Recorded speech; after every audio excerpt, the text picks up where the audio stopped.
Hello students, last class में हमने respiration in human start किया था, इज इट ओके। और उस रेस्पिरेशन में ऑक्सीजन किस रास्ते से आती है, बनी हुई कार्बन डाइऑक्साइड किस रास्ते से बाहर जाती है, ये तो हमने जान लिया था। पर आज की क्लास में हमें क्या पढ़ना है, फिर क्या बाकी रह गया था वो सुनिएगा। हमें आज की क्लास में पढ़ना है मैकेनिज्म। और किसका मैकेनिज्म पढ़ना है? हमको पढ़ना है mechanism of breathing, is it okay. हमें ये जानना है कि आखिर ये जो ब्रीथिंग होती है इसमें जो मूवमेंट हमें फील होता है, जैसे हम सांस लेते हैं तो हमें चेस्ट कैविटी एक्सपेंडेड फील होती है, सांस छोड़ते हैं तो चेस्ट कैविटी कॉन्ट्रैक्टेड फील होती है। तो how these movement takes place while the inhalation and exhalation is done. Okay, तो चलिए हम शुरू करते हैं। सबसे पहले जो हमें प्रोसेस पढ़ना है, सबसे पहले चलिए हम शुरू करते हैं इनहेलेशन से। किससे शुरू करेंगे? हम इनहेलेशन से स्टार्ट करेंगे। And this is the inhalation of what? Inhalation of oxygen gas. कौन सी गैस को इनहेल करने वाले हैं हम? ऑक्सीजन गैस को इनहेल करने वाले हैं। तो चलिए हम जान लेते हैं। देखिए, मैं आपको बताऊं कि ये जो चेस्ट कैविटी है, दिख रही है आपको चेस्ट कैविटी? मैंने वही वाला फिगर बना दिया है, दोबारा से देखिएगा। तो ये जो चेस्ट कैविटी है, this chest cavity is present in the rib cage. किस में प्रेजेंट होती है चेस्ट कैविटी? रिब केज में प्रेजेंट होती है। पता है ये बात आप लोगों को, है ना। एक बोनी केज के अंदर प्रेजेंट होती है for the better protection of lungs, you can say. तो अब जो हमको पढ़ना है आज की क्लास में, वो क्या पढ़ना है? Inhalation and exhalation. तो इनहेलेशन होते वक्त क्या होता है, सुनिएगा। मैंने आपको शुरू में ही बता दिया था कि while we are talking about this inhalation process, तो सबसे पहला काम होता है एक्सपैंड होने का। एक्सपैंड होती है। कौन एक्सपैंड होती है? हमारी चेस्ट कैविटी एक्सपैंड होती है। कौन एक्सपैंड हो जाती है? Chest cavity. और जो वो नीचे लेयर दिख रही है ना आपको, कौन सी लेयर है, क्या नाम है उस ये जो शीट है, you can say this is muscle sheet. ये जो मसल शीट है डायफ्राम, तो हम इस डायफ्राम के बारे में लिखने जा रहे हैं कि ये जो डायफ्राम है इसका क्या होता है। सुनिएगा ध्यान से। ये जो डायफ्राम है ये पूरी तरीके से डाउनवर्ड डायरेक्शन में मूव करके कॉन्ट्रैक्ट हो जाता है। तो ये डायफ्राम क्या होता है? कॉन्ट्रैक्ट होता है। अब देखो, ये दो प्रोसेस मैंने लिखे यहाँ पर कि when we inhale this oxygen gas our chest cavity expand and this diaphragm moves in the downward direction with a little bit contraction. Diaphragm क्या हो रहा है हमारा?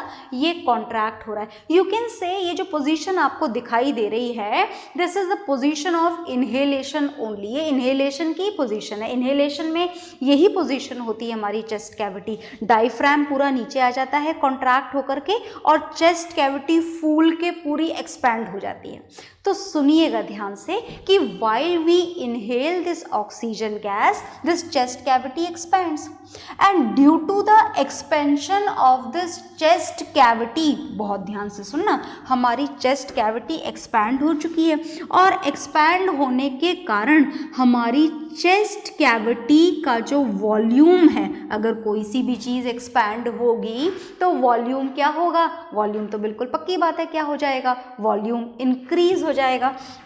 तो चेस्ट कैविटी का वॉल्यूम क्या होगा? चेस्ट कैविटी का वॉल्यूम इंक्रीज होगा। क्या होगा? इंक्रीज।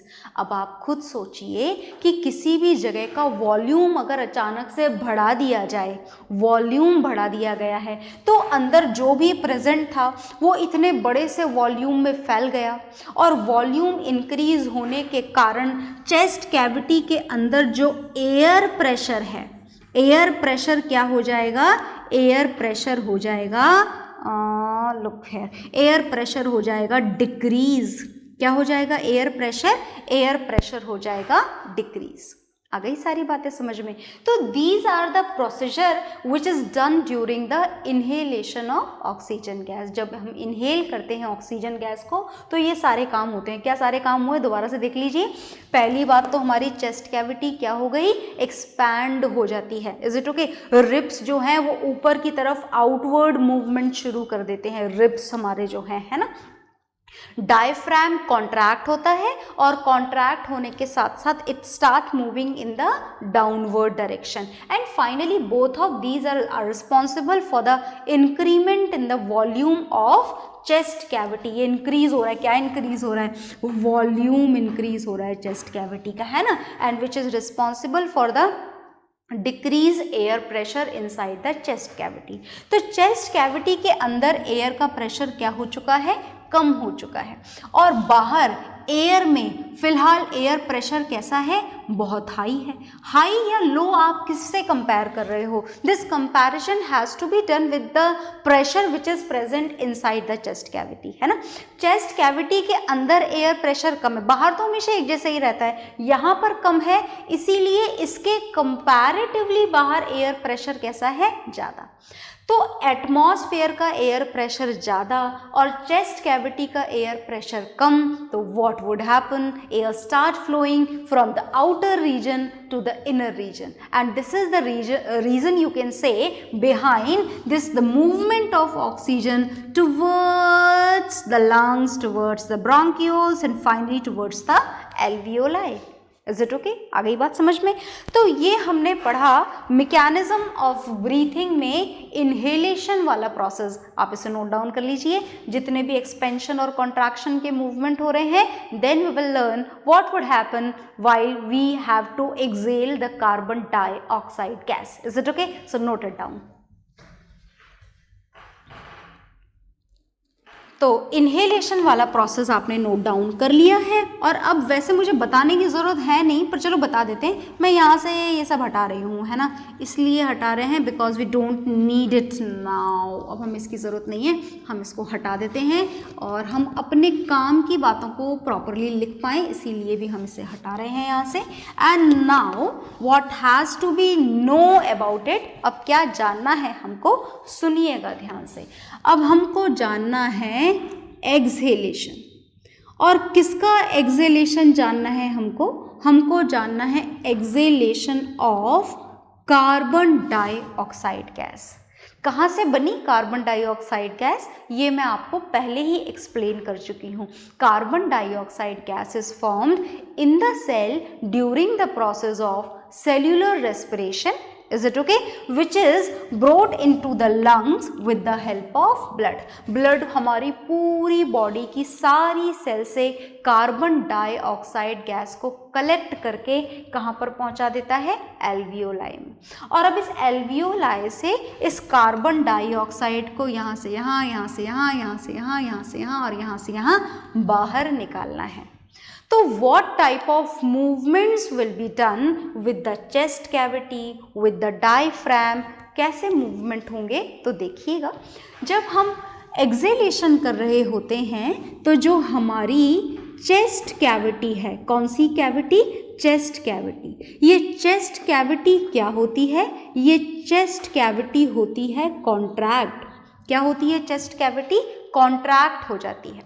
और उसी के साथ में जो आपको वो डायफ्राम दिखाई दे रहा है, ये डायफ्राम हो जाता है पूरी तरीके से relax. Is it okay, expand हो जाता है पूरी तरीके से and start moving in the upward direction. ये पूरा इस तरह से ऐसे अपवर्ड डायरेक्शन में मूवमेंट करता है, देखना ऐसे यूं अपवर्ड डायरेक्शन में मूवमेंट करता है diaphragm. This is the process which is done during the exhalation of carbon dioxide gas. तो देखिएगा हमारा डायफ्राम क्या हो चुका है, रिलैक्स हो चुका है, और दोनों ही movement, the contraction of chest cavity as well as the relaxation of this diaphragm and the movement of this diaphragm in the upward direction, these both are responsible for the decrement. अब decrease होगा, क्या decrease होगा? Volume decrease होगा। किसका volume? Volume लिखना है हमको, volume लिखें। वॉल्यूम डिक्रीज होगा। किसका वॉल्यूम डिक्रीज होगा? वॉल्यूम डिक्रीज होगा चेस्ट कैविटी का। और ये बात आपको हमेशा याद रहनी चाहिए कि अगर वॉल्यूम डिक्रीज होता है तो क्या इंक्रीज हो जाता है? अगर वॉल्यूम डिक्रीज होगा, in that condition air pressure क्या हो जाएगा? इंक्रीज। ये एयर प्रेशर कहाँ का इंक्रीज होगा? ये एयर प्रेशर इंक्रीज होगा चेस्ट कैविटी का। कहाँ का प्रेशर इंक्रीज होगा? चेस्ट कैविटी का प्रेशर इंक्रीज होगा। किसका प्रेशर? Air pressure.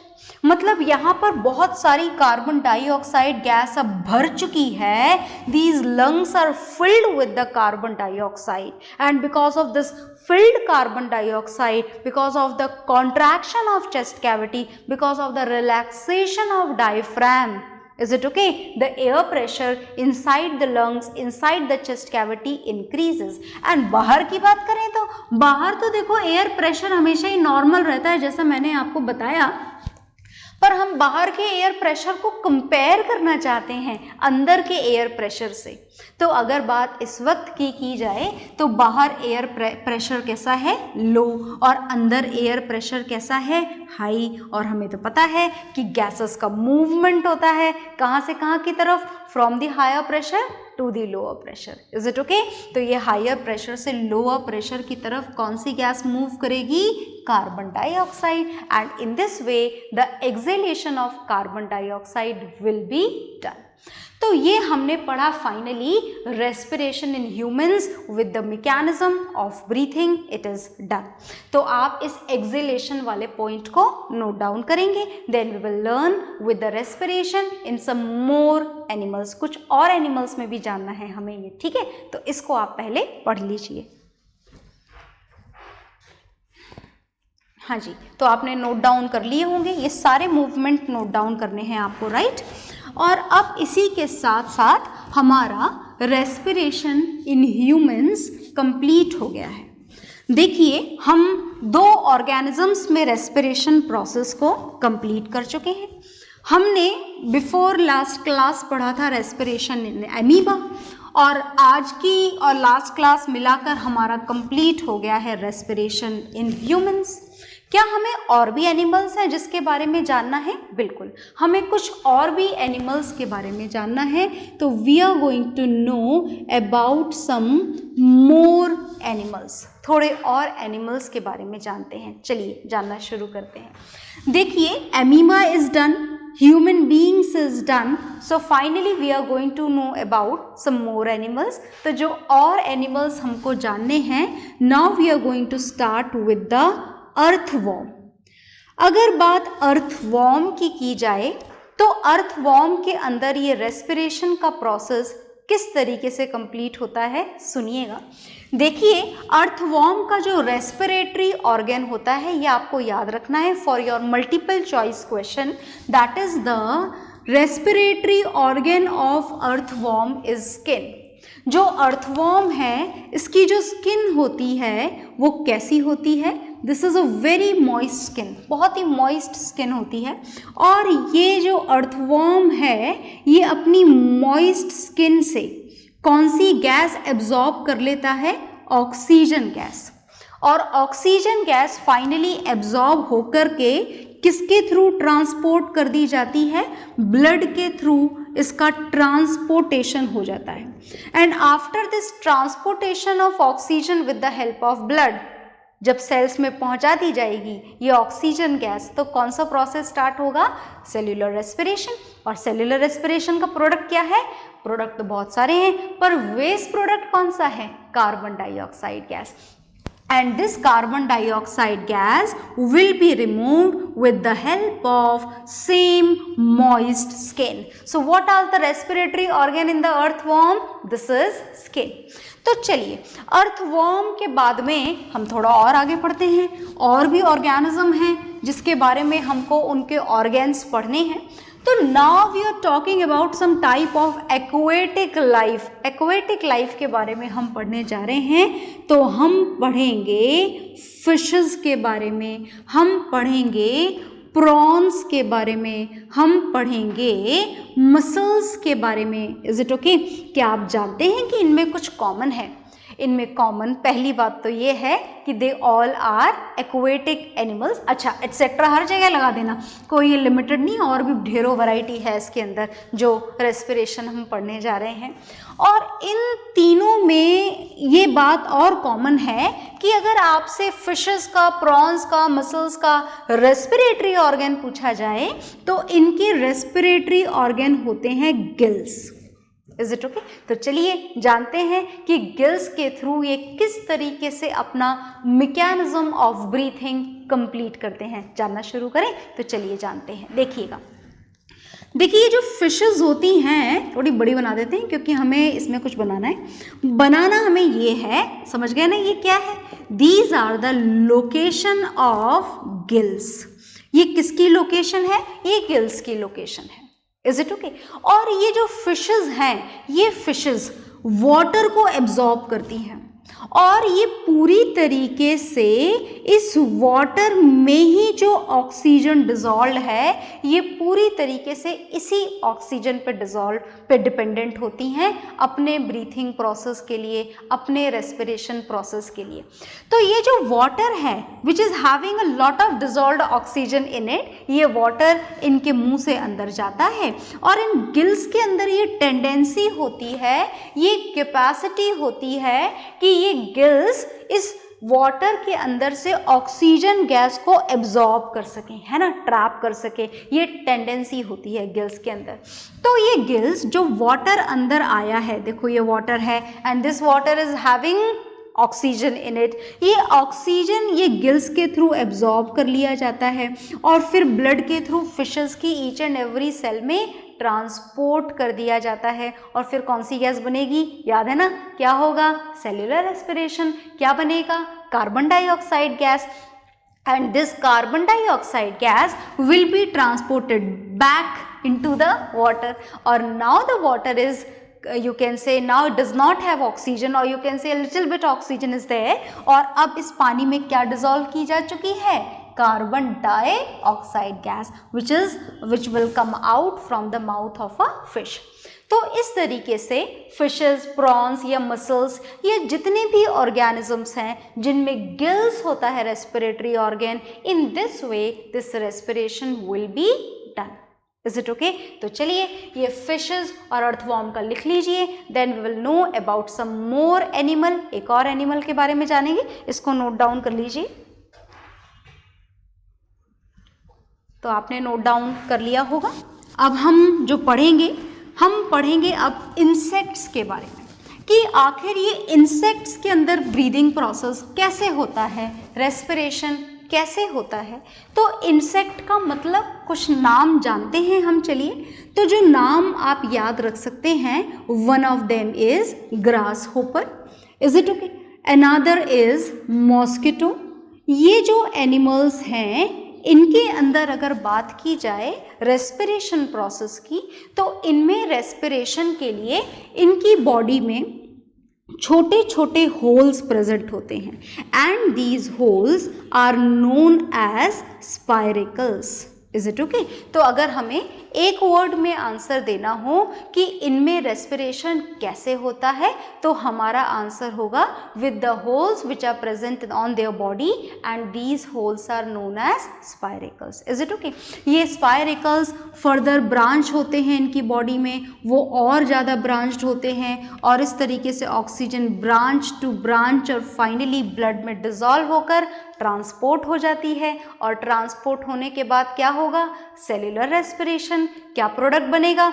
दो प्रोडक्ट और बनेंगे, पर हमें तो तीसरा वाला जानना है, that is the waste one and the waste product is carbon dioxide, जो इसी होल के थ्रू इनकी बॉडी से रिमूव कर दी जाती है with the same hole known as spiracles. Is it okay? तो इस तरीके से हमने ग्रास होपर और मॉस्किटो के बारे में बस आपको इतना ही जानना था। और इसी के साथ में जो रेस्पिरेशन हमारा टॉपिक है वो कंप्लीट हो चुका है। और इस रेस्पिरेशन के बाद में जो थर्ड लाइफ प्रोसेस हम स्टार्ट करेंगे दैट इज ट्रांसपोर्टेशन, और वो हम शुरू करेंगे नेक्स्ट क्लास में। Okay, bye everyone.